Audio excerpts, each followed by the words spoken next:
pregnancy-related nausea, what wasn't fully known at the time was that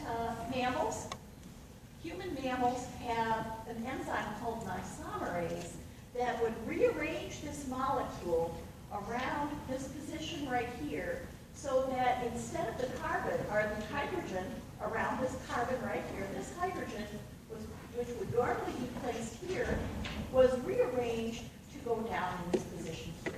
This doesn't look like very much, does it? But the effect of this was astounding. What you're looking at here is a thalidomide baby girl. Thalidomide seems to, it wasn't understood then, but it's understood now, that thalidomide seems to interfere with vascular formation, so that if a pregnant woman took thalidomide early in her pregnancy, say around within the first 3 weeks, all the way out to a couple of up to about four or 5 months, then her child would be born without proper limb development. And so you can see that this baby girl has hands, but she has no forearms and no arms. Same thing, she has feet, but really no legs at all. The rest of her is perfectly fine. Okay? Most of these children were born in Germany, but there were a few of them born in the United States. These are thalidomide children. Of course, they're otherwise healthy, so they grow and develop. These are thalidomide children playing. Their mothers took thalidomide a little bit later in the pregnancy, hence they were able to develop legs, but they have no arms. They just have the flipper hands. It wasn't until once it became clear, and this was way pre-internet. This was pre-internet. So all they could see was that all of a sudden, a lot of these babies were being born, especially in Germany and in Europe. And it wasn't until you had a number of meetings of pediatricians and obstetricians coming together that it became clear that thalidomide was a problem.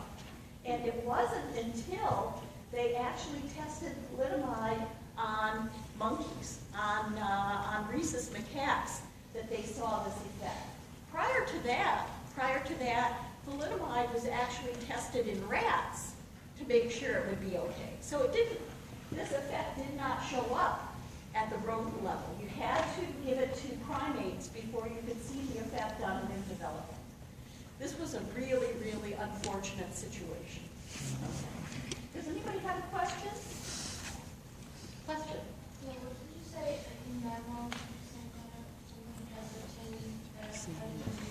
Okay. The question is, what changes this isomerase? And we have enzymes called isomerases. A lot of these function in the liver because when you take in any kind of drug, it first hits the liver. And the liver is filled with what we call metabolic enzymes, which include isomerases that will change the structure. And unfortunately, in this case, the function. You see the term here, teratogen? Teratogen is a compound that causes profound birth defects. Okay? It literally means monster maker, which is pretty neat. Okay. All right. Can we go on? Wasn't this a happy thing? All right. Let's go on to something else. And let's talk about other organic molecules. Cholesterol, for example. What you see, cholesterol has what we call 4 rings fused together with a carbon-based chain. Cholesterol is absolutely critical for proper cell structure and function. Cholesterol, this molecule, is embedded throughout your cell membranes, and it helps to stabilize the cell membrane, helps to even keep it a little bit fluid. And what I want to point out to you are what the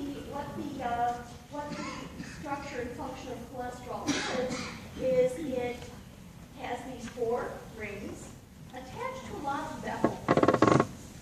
And have you learned about methyl groups and their to interact with water in organic yet? No. Okay, well, you'll know that before it hits you in organic. Methyl groups, or CH3s. These are considered functional groups. They actually promote what we call hydrophobicity. In other words, that molecule with a lot of methyl groups will not interact well with an aqueous environment, aqueous being a water-based environment. And so for this reason, the cholesterol molecules that are so critical for the health of our cell membranes, these cholesterol molecules are actually embedded deep in the membrane. This entire structure here is in the membrane, except for this little hydroxyl right here. This actually hangs out into the interior of the cell. What's interesting about cholesterol is that